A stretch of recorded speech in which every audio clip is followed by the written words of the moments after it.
படத்தை சென்சாரில் அப்ஜெக்ஷன் பண்ண ஒரே ஒரு சென்சார் போர்டு உறுப்பினர் யாரு இன்னைக்கு வரைக்கும் யாரும் சொல்லலை. யார் அந்த சார், யார் அந்த சார் மாதிரி, யார் அந்த சென்சார், புரியுதா உங்களுக்கு? யார் அந்த சார் மாதிரி, யார் அந்த சென்சார்? கண்டிப்பாக பாஜகவுடைய அவாளாக தான் இருப்பார். அவாள் கட்டுப்பாட்டுக்கு இவாள் வரல, விஜய் வரலைன்னுனையும் சோழியை முடிச்சிட்டாங்க. இந்த ஆன்லைனில் படம் ரிலீஸ் ஆனதுக்கு காரணம் பாஜக தான். நீங்கள் சென்சார் போர்டுக்குள்ள அவர்களை தவிர எந்த அதிகாரியும் ஆளுமை செலுத்த முடியாது. அம்மா பார்க்கணுங்கிறாங்க. சரி, முதலமைச்சரே பார்க்குறாங்க. அப்போ நாட்டாம படத்தை பார்க்குற கேசட்டை வாங்கி ஜெயா டிவி கொடுத்து போட்டு விட்டு ரிலீஸாருக்கு முந்தி இந்த நாட்டில் கொஞ்சம் நெஞ்ச வேலையா நடக்கிறீங்க. இவர்கள்லாம் நமக்கு தலைவர்கள். ஐயோ, கல்லால் அடித்து கொல்லப்பட வேண்டியவர்கள் பூரா நமக்கு இவர்கள்லாம் தலைவர்கள். இப்போ நாட்டாம படம் எதில் ஓடுது? ஜெயா டிவி. படமே ஓடலை, படமே ரிலீஸ் ஆகலை. சென்சார் போட என்ன முடியல. எதில் வந்துட்டு இருக்கு? எல்லா பேரும் ஜெயா டிவியில் இருக்கிறத பூரா சுட்டுட்டான். இதுதான் இப்போ இதே கதை தான். இதுவும் அன்னைக்கு நாட்டாம, இன்னைக்கு ஜனநாயகம். பாஜகவுடைய கட்டுப்பாட்டுக்கு வர மறுத்தால் இதுதான் நடக்கும். சினிமா கிரேஸ் அப்படியே ஓட்டா மாறுச்சுன்னா, நீங்கள் விஜயகாந்த் எப்படி ஒரு 14% வாங்கினாரோ அதே போல் விஜயம் வாங்குவார். விஜயும் 25 to 30% வாங்குவார். வாழ அதிமுக, திமுக, திராவிட இயக்கம் அழிஞ்சே போச்சு. கூட்டணி கட்சி தலைவர்கள்ட்ட அந்த கவர்ச்சியே இல்லை. ஸ்டாலின்கிட்டயோ எடப்பாடிகிட்டயோ ஒரு கரிஷ்மாட்டிக்கா, ஆமாம், திருமாகிட்டயோ, முத்தரசன் இல்லை, இப்போ வீரபாண்டியகிட்டயோ, சண்முகத்திட்டயோ அது போன்ற ஒரு கவர்ச்சி இல்லை. இதனுடைய விளைவு திமுக கூட்டணி அற்ற பிளாப் ஆகும். நீங்கள் சபரீஷ் என்ன நினைக்கிறாரு? என்னுடைய ஸ்ட்ராட்டஜி, என்னுடைய டேட்டாஸ், வியூகம் எல்லாம் என்ன நோட்டு தான். சபரீஷ் என்ன அம்பேத்கரிஸ்டா, இல்லை பெரியாரிஸ்டா, இல்லை மார்க்சிஸ்டா, என்ன இஷ்டு ஒன்றும் தெரியாது. மனிதர்களை நாடி பிடித்து பார்க்கக்கூடிய அந்த நாடி துடிப்பை தெரிந்த ஒரு மனிதர். எந்த ஊழலோ லஞ்ச லாவண்யம். அதாவது கேரளாவிலிருந்து கருணாகர மலையாளி சிஎம் வர்றாரு. மலையாளத்தில் பேச எந்த பரஞ்சான்னு தமிழில் பேசுங்க, மலையாளம் தெரியாது. அப்போ இது போன்ற பண்புகள் தான் இன்னைக்கு அந்த ஆளை வாழ வச்சுட்டு இருக்கு. ஏன் கருணாநிதி ஆட்சி என்ன சொல்லுங்க? யார் ஆட்சின்னு சொல்லலாம்? எம்ஜிஆர் ஆட்சி சொல்லுவான், காமராஜ் ஆட்சி சொல்லுவான், கக்கன் ஆட்சி சொல்லுவான். ஆனால் கருணாநிதியை சொல்லுவான். அப்போ அது போன்ற தலைவர்கள் மக்களுடைய நாடி துடிப்பை பார்க்கணும். நிம்மதி ப்ராப்பர்ட்டி மேனேஜ்மெண்ட், உங்கள் பழைய வீட்டை புதிய வீடாக மாற்றலாம் வாங்க. வாய்ஸ் ஆஃப் தமிழ்நாடு பார்வையாளர்களுக்கு வணக்கம். இன்றைய சிறப்பு நேர்காணலில் நம்ம இணைந்திருப்பவர் மூத்த பத்திரிகையாளர் திரு தமிழா பாண்டியன் அவர்கள். சார் வணக்கம். வணக்கம் சார். இப்போது விஜய் அவர்கள் பார்த்தீங்கன்னா திருநெல்வேலி, தூத்துக்குடியில் போய் மக்களை சந்திக்கும் பொழுது ரொம்ப மிகப்பெரிய கூட்டம், கிட்டத்தட்ட தூத்துக்குடிலாம் பார்க்கும்பொழுது அந்த நம்ம கூட்டத்தை அளவிடவே முடியாது, அத்தனை லட்சக்கணக்கான மக்கள் வந்து இருக்கிறாங்க. இந்த கரூர் இன்சிடென்ட்டு, விஜயோட தனிப்பட்ட வாழ்க்கை குறித்த சர்ச்சை, இது எல்லாமே வந்தாலுமே கூட அவர் பின்னாடி அணிதிரளக்கூடிய அந்த கூட்டத்தை கட்டுப்படுத்த முடியல. அந்த கூட்டத்தை பார்க்கும்போது உங்களுக்கு என்ன தோணுது? இது இங்கே ஒரு சினிமா கிரேஸ் இருக்குது. அது அவ்வளோ சீக்கிரம் இன்னும் ஒழிக்கப்படலை. நீங்கள் அந்த கூட்டணி கட்சி தலைவர்கள்ட்ட அந்த கவர்ச்சியே இல்லை. ஸ்டாலின்கிட்டயோ எடப்பாடிகிட்டயோ ஒரு கரிஷ்மாட்டிக்கா, ஆமாம், திருமாகிட்டயோ, முத்தரசன் இல்லை, இப்போ வீரபாண்டியகிட்டயோ, சண்முகத்திட்டயோ அது போன்ற ஒரு கவர்ச்சி இல்லை. இல்லை, உதயநிதி ஒரு சினிமாக்காரர் தான். இல்லை உதயநிதிக்கு முன்னாடி நீங்கள் 30 வருஷமாக இருக்கு. உதயநிதி 3 வருஷம் முந்தைய வந்தார். 30 ஆண்டு காலம். அதாவது நீங்கள் ரஜினி கமலுக்கு பிறகு எம்ஜிஆர், சிவாஜி, அப்புறம் ரஜினி, கமல், விஜயகாந்த், இந்த இடைவெளிக்கு பிறகு விஜயகாந்துக்கெல்லாம் என்ன அரசியல் தெரியும்? ஒன்றுமே தெரியாது. சினிமா மாயை தான். எம்ஜிஆரை நீங்கள் கருணாநிதி உடைத்து கொண்டு எம்ஜிஆர் கட்சி ஆரம்பிக்கும் போது விஜய் கட்சிக்காரர் எப்படி இருக்கான் இப்போ அதே போல 72 இருந்தான். ஆனால் எம்ஜிஆரை பொறுத்தவரை ஒரு தூய மனிதன். சார், அவரை எதிர்க்கிறவங்கள வந்து அவர் சும்மா விட மாட்டார் அப்படிலாம் சொல்கிறாங்களா? உண்மையா? அப்படி இல்லை. அவரை அதாவது அவரை கடுமையாக விமர்சனம் பண்ணுவது திமுக தான். மலையாளிக்குவான், அவருக்கு அரசியல் தெரியாதுங்குவான், அவருக்கு பேச தெரியாதுங்குவான், எழுத தெரியாதுங்குவான், இதெல்லாம். ஆனால் மனிதர்களை நாடி பிடித்து பார்க்கக்கூடிய அந்த நாடி துடிப்பை தெரிந்த ஒரு மனிதன். எந்த ஊழலோ லஞ்ச லாவண்யம், அதாவது கேரளாவிலிருந்து கருணாகர மலையாளி சிஎம் வர்றாரு, மலையாளத்தில் பேச எந்த பரஞ்சான்னு தமிழில் பேசுங்க, எனக்கு மலையாளம் தெரியாதுங்க. அப்ப இந்த இது போன்ற பண்புகள் தான் இன்னைக்கு அந்த ஆளை வாழ வச்சுட்டு இருக்கு. ஏன் கருணாநிதி ஆட்சி என்ன சொல்லுங்க, யார் ஆட்சின்னு சொல்றான்? எம்ஜிஆர் ஆட்சி சொல்லுவான், காமராஜ் ஆட்சி சொல்லுவான், கக்கன் ஆட்சி சொல்லுவான், ஆனால் கருணாநிதியை சொல்லுவான். அப்போ அது போன்ற தலைவர்கள் மக்களுடைய நாடி துடிப்பை பார்த்தாங்க. இப்போ இருக்க தலைவர்கள் எல்லாம் தங்களுடைய குடும்பத்தினுடைய நாடி துடிப்பை மட்டுமே பார்க்கிற ஒரு அரசியலை கொண்டு வந்த பிறகுதான் விஜய் இவ்வளோ கூட்டம் கூடும்.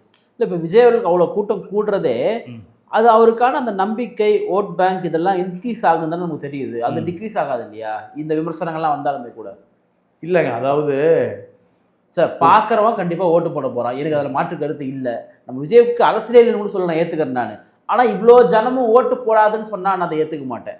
இல்லை, அதாவது விஜயகாந்த் இறந்தப்போ பார்த்தீங்கன்னா அவ்வளோ கூட்டம் இருங்க அன்னைக்கு பஸ் எல்லாம் கல் போடுவான், கண்ணாடி உடைப்பான். சிஎம் கூட சொல்லிட்டார், எந்த பஸ்ஸையும் நிறுத்த வேண்டான்ட்டு. நீங்கள் கூட்டம் கொண்டு இருக்கிற காரணத்தை தெரிஞ்சுக்க. எல்லா பஸ்ஸுமே கோயம்பேடு வருது, எல்லாம் ஏறி கோயம்பேடு வந்துட்டான். அதுதான் அந்த கூட்டம். பஸ்ஸு லாண்ட் ஆர்டர் பிரச்சனை வந்துடும், பஸ்ஸே ஓட்டாம நிறுத்தின முதலமைச்சர் உத்தரவு போட்டுருந்தாருன்னா 500 பேர் தான் வந்திருப்பான். எவ்வளோ பேர்? 500 பேர் தான். அப்போ இதுக்கு யாருக்கு நன்றி சொல்லணும்? சிஎம்க்கு. அதுதான் உண்மை. இந்த அம்மா இந்த கூட்டத்தை பார்த்து 10 சீட்டு கேட்டுது அன்னைக்கே, இதை விரட்டி விட்டாரு. இதே ஸ்டாலின் பிரேமலதாவை கூட்டணி முடிஞ்சு போய் பிரேமலதா எடப்பாடி இல்ல ஸ்டாலினே திட்டுது, ஆட்சி ஊழல் ஆட்சி, ஒளிச்ச தீர்வு நம்ம சொன்ன ரெக்கார்டு இருக்கு, பார்த்துருக்கேன். இப்போ இந்த கூட்டணியை ஏவா வேலு தெலுங்கு முன்னேற்ற கழக கூட்டணி முடிவு பண்ணுது. நீ எது கேட்டாலும் தரமா நீ வந்து. இந்த மாதிரி எடப்பாடிட்டு பேசுது, திமுக பேசுது, ஸ்டாலின் கொடுக்க என்னையா பேசுனே, என்ன நடந்ததுன்னு இல்லாமல் என்ன சீட்டு கேட்டாலும் சரி முதல்ல வந்துரு. ஏவாமல் செய்வான் வேலு, ஏவினால் தான் செய்வான் வேலுன்னு நீ என்ன வேணுமோ தர, நீ வாமா, இப்படி தள்ளிட்டு வந்தது தான் அது. இதில் இங்கே அரசியலே இல்லை. இதில் இதனுடைய விளைவு திமுக கூட்டணி அற்ற பிளாப் ஆகும். நீங்கள் சபரீஷ் என்ன நினைக்கிறாரு? என்னுடைய ஸ்ட்ராட்டஜி, என்னுடைய டேட்டாஸ், வியூகம் எல்லாம் என்ன நோட்டு தான். சபரீஷ் என்ன அம்பேத்கரிஸ்டா, இல்லாத பெரியாரிஸ்டா, இல்லை மார்க்சிஸ்டா, என்ன இஸ்ட்டு ஒன்றும் தெரியாது. பீகார்லேருந்து அங்கே தோற்று போன பிரசாந்த் கிஷோர் கொண்டு 500 கோடி கொடுத்து ஜெயிக்க வச்சவர். பிஜேபி அதிமுக கூட்டணி உடனே திமுக ஒரு 3% ஜெயிக்கணும் அப்போவே நான் சொல்லியிருக்கேன். இந்த கூட்டங்கள் நமக்கு என்ன சார் சொல்லுது?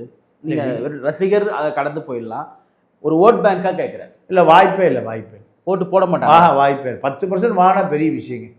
நான் இப்போ பல ஊர்கள்லேருந்து நண்பர்களோடு பேசுகிறேன். இந்த சினிமா கிரேஸ் அப்படியே ஓட்டா மாறுச்சுன்னா, நீங்கள் விஜயகாந்த் எப்படி ஒரு 14% வாங்கினாரோ அதே போல் விஜயம் வாங்குவார். விஜயும் 25 to 30% வாங்குவார். வாழ நேரம் அதிமுக திமுக திராவிட இயக்கம் அழிஞ்சே போச்சு. இல்லை, அதுதான் கேட்குறேன். அப்படி மாறிடுச்சுன்னா வாங்கிடுவார் இல்லையா? இல்லை, அது வாய்ப்பு இல்லை. அந்த வாய்ப்பு கூட்டம் வராமல் இருந்தால் வாய்ப்பு இல்லைன்னு சொல்லலாம். நான் சொல்ல வந்ததை நம்ம அப்படியே டைவர்ட் பண்ணிட்டீங்க. ஆமாம், என்னன்னா விஜயகாந்தை பார்க்க வந்தால திமுக காரன் தான், அதிமுக இருந்தான், கம்யூனிஸ்ட் இருந்தான், எல்லாத்தையும் நான் பார்த்தேன். அவன் பூரா விஜயகாந்த் ஓட்டு போடுவானா? போட மாட்டான். விஜயகாந்த் இறந்துட்டாரு, ஒரு அஞ்சலி செலுத்துவான், போவேன்னு வந்தான்.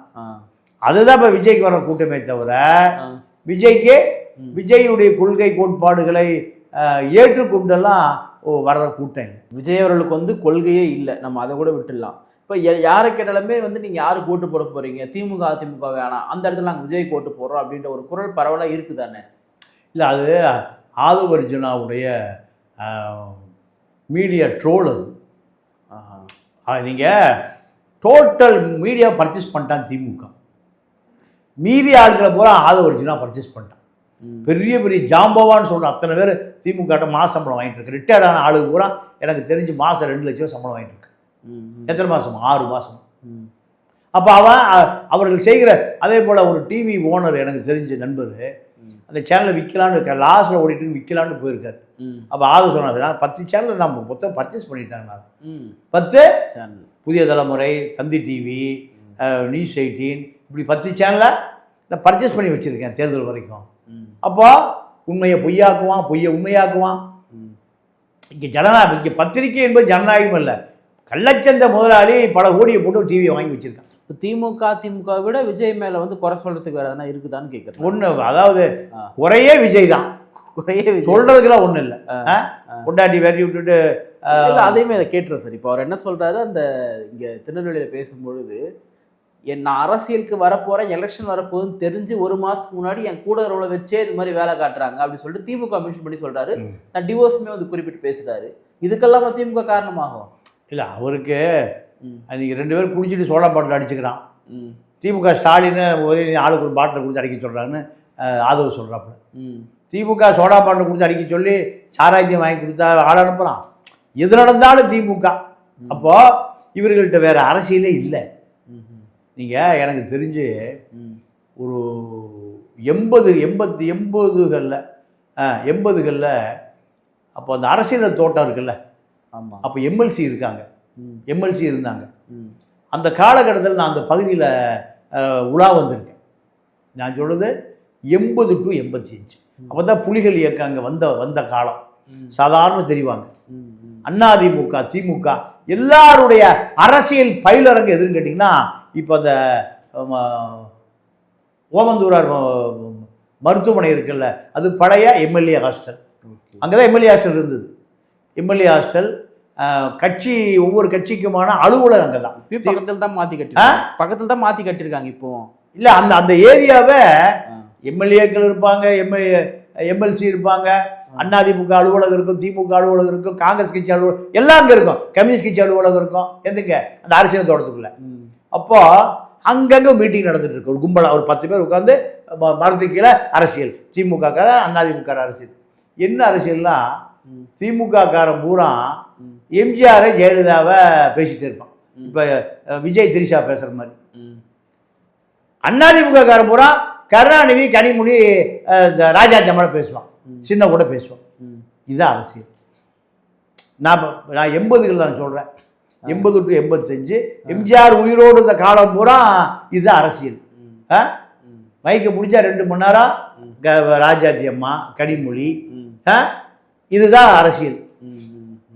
இவன் திமுக காரன் எம்ஜிஆர், ஜெயலலிதா, மஞ்சுளா, சரோஜா தேவி, எம்ஜிஆருடைய கதாநாயகி இருக்காங்கல்ல, இதை தான் பேசுவான். இப்படி அரசியலை சீர்குலைவுக்கு கொண்டு வந்ததை இந்த திராவிட இயக்கம் தான். இப்போ எங்கே போய் நிற்குது? அது திரிஷா வீட்டில் போய் நிற்குது. அப்போ சித்தாந்த சண்டையே இல்லை, கொள்கை சண்டையே இல்லை. இவனுக்கு ஜெயலலிதா, மஞ்சுளா, லதா, சரோஜா தேவி பற்றி இவனுக்கு கவலை. அவனுக்கு என்ன கவலை? ராஜாத்தி அம்மா, கனிமொழி, ராஜாத்தி அம்மாவுடைய முதல் கணவர் நாடக நடிகர் நல்ல தம்பி, இவர்களை பற்றி கவலை.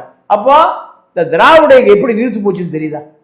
இப்போ எங்கே போய் நிற்குது? கடைசியா திரிஷா விஜய் வீட்டு போய் நிற்குது. இப்போது நம்ம பேசுகிறப்போ சார், ஜனநாயக படம், விஜயுடைய படம் வந்து ஸ்டாப் ஆகிட்டு இருந்துச்சு, பல சிக்கல்கள்லாம் போயிட்டு இருந்துச்சு. நேற்று அந்த படத்தினுடைய ஒரு சின்ன காட்சி மட்டும் ரிலீஸ் ஆகிடுச்சு சொல்லிட்டு பரவலாக பேசினாங்க. இன்றைக்கி என்னென்னா முழு படமே ஆன்லைன் ரிலீஸ் ஆகிடுச்சு அப்படின்னு சொல்கிறாங்க. எப்படி பார்க்குறீங்க? இது வந்து கண்டிப்பாக பாஜகவுக்கு தெரியாமல் நடந்திருக்கு. ஓஹோ. ஏன்னா இந்த படத்தை சென்சாரில் அப்ஜெக்ஷன் பண்ண ஒரே ஒரு சென்சார் போர்டு உறுப்பினர் யாரு இன்னைக்கு வரைக்கும் யாரும் சொல்லலை. யார் அந்த சார் மாதிரி, யார் அந்த சார் மாதிரி, யார் அந்த சென்சார், புரியுதா உங்களுக்கு? யார் அந்த சார் மாதிரி, யார் அந்த சென்சார்? கண்டிப்பா பாஜகவுடைய அவாளா தான் இருப்பார். அவாள் கட்டுப்பாட்டுக்கு இவ்வாள் வல்ல, விஜய் வரலைன்னுனையும் சோழியை முடிச்சிட்டானுங்க. இப்போ அவருக்கு இந்த 500 கோடி போனதெல்லாம் ஒரு பெரிய விஷயமே இல்லை. யாருக்கு? விஜய்க்கு சொந்த படம் அது. பினாமியாக ஒரு தயாரிப்பாளர் எவனும் விஜயை வச்சு படம் எடுக்க யாரும் வர்றதே இல்லை. எல்லாம் சொந்த படம் தான். ஒரு டம்மி பீஸை ஒருத்தனை காமிச்சு திருட்டுறையில் ஏறி வந்த ஜெகதீஷ் பழனிசாமி தான் இப்போ அவர் ப்ரொடியூசர். அப்போது விஜய்க்கு இந்த 500 கோடி, ஏன்னா இப்போவே அவருக்கு 500 கோடி வசூல் ஆயிடுச்சு. புஷி வசூல் பண்ணி கொடுத்ததே ஒரு அவர் ஒரு 500 கோடி, இவர் ஒரு 500 கோடி. இப்போ இந்த ஆன்லைனில் படம் ரிலீஸ் ஆனதுக்கு காரணம் பாஜக தான். பாஜக தான். நீங்கள் சென்சார் போர்டுக்குள்ள அவர்களை தவிர எந்த அதிகாரியும் ஆளுமை செலுத்த முடியாது. நீங்கள் குஷ்பு சரத்குமார் நடித்த படம் நாட்டாமை. ஆமாம், நாட்டாமை என்ன பண்ணுவார், அடிக்கடி ஜெயலலிதாவை பார்க்கறதுக்கு சிறுதா ஊருக்கு போயிடுவார், அரசியல் டிஸ்கஷன் பண்ணுறதுக்கு. சரத்குமார் அப்போ சசிகலா பார்க்குது, எப்போ பார்த்தாலும் சிறுதா ஊரில் ஜெயலலிதாவும் சரத்குமாரும் நாட்டாமை பற்றி டிஸ்கஷன் இருக்காங்களே. இந்த அம்மா என்ன பண்ணுச்சு, அம்மா நாட்டாமை படம் அப்போதான் எடுத்து ரிலீஸ் ஆகலை வச்சுருக்காங்க. அந்த அம்மா என்ன பண்ணுச்சு, அந்த கேசட்டை வாங்குச்சு, அம்மா பார்க்கணுங்கிறாங்க. சரி முதலமைச்சரே பார்க்குறாங்க, அப்போ நாட்டாமை படத்தை பார்க்குற கேசட்டை வாங்கி ஜெயா டிவி கொடுத்து போட்டு விட்டுருச்சு. ஜெயா டிவியில் ரிலீஸ் ஆகிறதுக்கு முன்னாடியா சார்? ரிலீஸ் ஆகிறதுக்கு முந்தி. இந்த நாட்டில் கொஞ்சம் நஞ்ச வேலையாக நடக்கிறீங்க. இவர்கள்லாம் நமக்கு தலைவர்கள். ஐயோ கல்லால் அடித்து கொல்லப்பட வேண்டியவர்கள் பூரா நமக்கு இவர்கள்லாம் தலைவர்கள். அப்போ நாட்டாமை படம் எதில் ஓடுது? ஜெயா டிவியில். படமே ஓடலை, படமே ரிலீஸ் ஆகலை, சென்சார் போட என்ன முடியல. எதில் வந்துட்டு இருக்கு? ஜெயா டிவியில். எல்லா பேரும் ஜெயா டிவியில் இருக்கிறத பூரா சுட்டுட்டான். இதுதான் இப்போ இதே கதை தான் இதுவும். அன்னைக்கு நாட்டாம, இன்னைக்கு ஜனநாயகம். அரசியல்வாதிகளை பகைத்து கொண்டால், அதிகாரத்தில் இருக்கிற அரசியல்வாதிகளை, அப்பாவி ஆளு உங்களை மாதிரி இந்த மாதிரி ஆளுகள் இல்லை, அதிகாரத்தில் இருக்கக்கூடிய அரசியல்வாதிகளை பிடித்து நீங்கள் இவன் நம்ம யூபி சிஎம் யோகி ஆதித்யநாத் என்ன பண்ணுவார், ஒரு முஸ்லீம் மேலே வழக்கு பதிவாச்சுன்னா புல்டோசர் வச்சு நைட் ஆகிட்டு வீட்டை உடைச்சிடுவார். அவருக்கு பேரை புல்டோசர் பாபா. புல்டோசர் பாபா. இங்கே அதே தான். சினிமாக்காரன் படம் வந்தாலும் ரிலீஸ் ஆகி விட்டுறது. இப்போ பாஜகவுடைய கட்டுப்பாட்டுக்கு வர மறுத்தால் இதுதான் நடக்கும். இப்பதான் ஆரம்பம். ஆனா ஸ்ட்ராங்கா இருக்கார் இல்லையா, பாஜகவோட போக மாட்டேன்னு சொல்லிட்டு. இல்ல, பாஜகவோடு போன பிறகுதான் 50% பாஜக சொல்லுவதே கேட்கல. இந்த 50% தான் படம் ரிலீஸ். 50% கேட்டிருக்காரு, 50% கேட்கல. மத்திய அமைச்சர் பதவி தரணும்னு சொல்றாங்க, நீ இந்த கூட்டணிக்கு வாங்குறாங்க. ஒத்த கால எனக்கு துணை முதலமைச்சர் வேணுங்கிற. இது காரணம் ஆதவரிஜிராவும் ஜான் ஆரோக்கியசாமி தான். இனி அடுத்து 2 பேருடைய படம் ரிலீஸ் ஆகும். என்ன படம்? என்ன படம்? ஏதோ ஒரு படம் நடிச்சிருக்காங்களா? ஆமா, இப்போ நடிக்கிறாங்கல்ல, அடிக்கடி நடிக்கிறாங்கல்ல. அடிக்கடி எல்லாருக்குமே ஒரு அந்த புறம் இருக்கும், இந்த புறம் இருக்கும், கட்டிங் மேட்டர் இருக்கும்.